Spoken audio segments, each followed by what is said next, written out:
The Comstock Township superintendent is out of office with a $341,000 payout after a contentious meeting.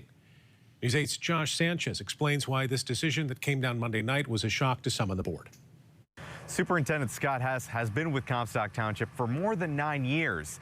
That all came to an end without cause in a 4-3 vote. To Clerk Beauchamp under superintendent contract. During Monday's meeting, Clerk Nicole Beauchamp said a rift developed between some members of the elected board of trustees and the appointed administrator, Superintendent Scott Hess, impacting government operations. Well, I appreciate the superintendent's service and dedication. I think a transition of leadership is necessary to restore stability and reduce risk.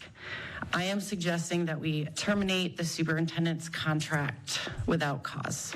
The board was provided with a copy of the draft resolution, parts of his contract, and an addition to his contract pertaining to a previously passed raise.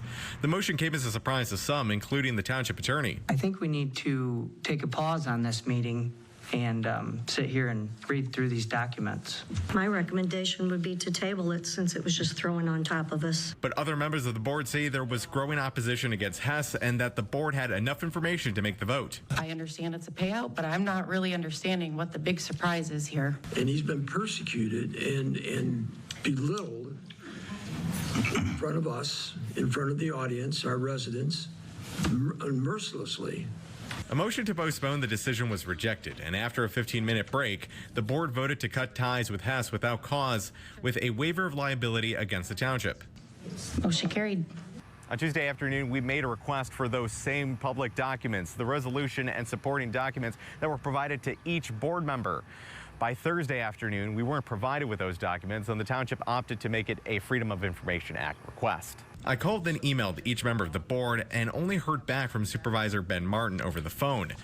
While he was unable to meet for an interview, he says the motion was, quote, mind-boggling and that the exit was poorly executed. Treasurer Sandy Bloomfield replied via email and says she could not vote for the termination without clear justification and due to concerns over financial liability placed on the township, saying in part, quote, I fully believe that public business should be conducted legally, transparently, and in full view of the public. Our residents deserve absolute transparency when it comes to major personnel shifts, pending investigations, and the expenditure of public funds. Contact information for Scott Hess could not be readily found. Martin tells me he plans to carry out Hess's responsibilities as supervisor. In Comstock Township, Josh Sanchez, News 8.